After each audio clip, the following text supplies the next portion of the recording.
Okay, well, I had started my supposedly very short summary for this channel, and 20 seconds into it, the stupid phone rang, so I have to start all over again.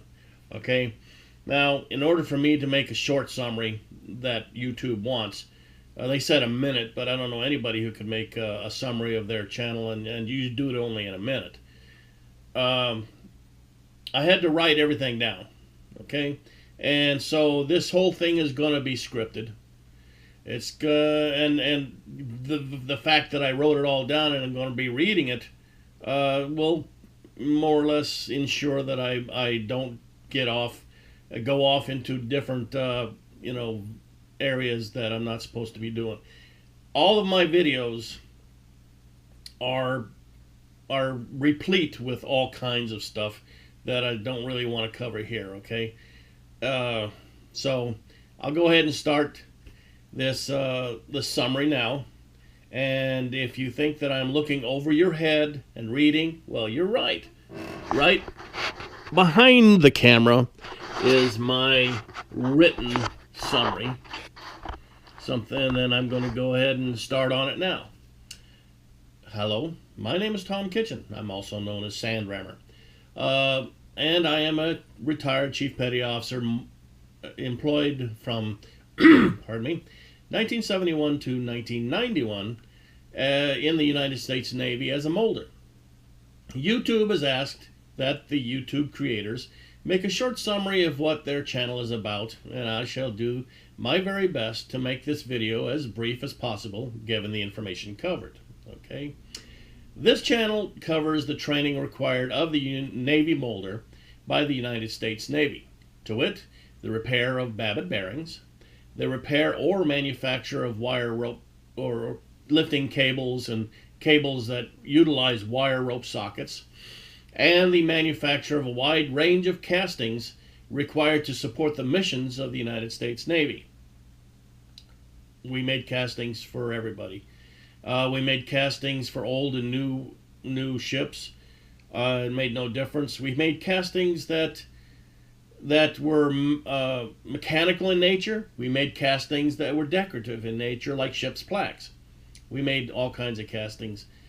I established my channel to pass along to the ordinary hobbyist involved in making castings for whatever goal they were working towards the knowledge required to safely make a solid casting useful to the hobbyist. That being said, I strongly advise the viewer to start watching the videos at my very first video, okay, and progress to my latest videos submitted to YouTube. My earliest videos covered the most basic information required of the foundry trade and progressed to more sophisticated knowledge that could help the viewer make the more difficult castings to be made. Okay? In other words, I progressed from the platform that you knew zero, nothing. You had zero information in your head that had to do with the foundry trade, okay? As put forth by the Navy to us, to we, the young sailors that were going to be molders, okay? Every foundry has their own training regimen. Every foundry, whether it be military or civilian, has their own requirements of what their molders and their foundrymen need to know. And what I'm putting out, or what I'm going to be exposing to you, is the stuff that we needed to know prior to going to any of the ships that had foundries on them, or prior to going to any of the shore-based foundries. Okay? That being said, and I'm going to use that phrase again, so don't worry about it. The Molder A school, the most basic of schools in the United States Navy, was 16 weeks long. Okay? And right now I've got, as of this date, and today's date is December the 11th, 7th. I've only got 39 videos in there, in the archives. Okay? So there's still a lot of information to be covered, but I'll be limited in what I can actually do, because I live in suburbia, which limits a lot of any industrial things that you could possibly do before somebody starts screaming and hollering to the police.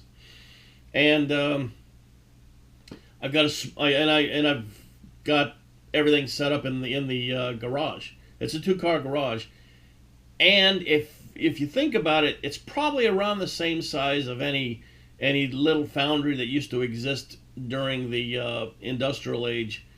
Anyway, you know, and then they grew from that point. But I'm starting to get off topic now, so I'm going to get back to my written statement. Okay.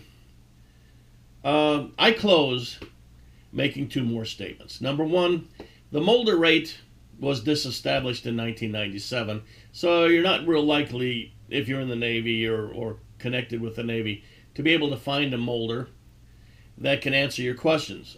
Okay? But I can answer your questions. If I don't know the answer right away, which is a phrase that we in the Navy used all the time, I can find the answer somewhere. Okay? I have not yet run into a question that I haven't been able to answer to the best of my knowledge. All right? There's so many things going on out there, though, that, I mean, the odds are very good that you're going to ask me something that I can't give you a good answer for, and I'll be more than willing to tell you that. Maybe you'll be able to find the actual genius who knows that answer. Okay? However, I continue, I, however, can answer whatever questions you might have, and will be pleased to do so. Remember, as my supervisors in the Navy were constantly telling us newbie sailors, there are no stupid questions, with the possible exception of the question that goes unasked. All right? Thanks for your time, and I look forward to your comments and questions. See you later.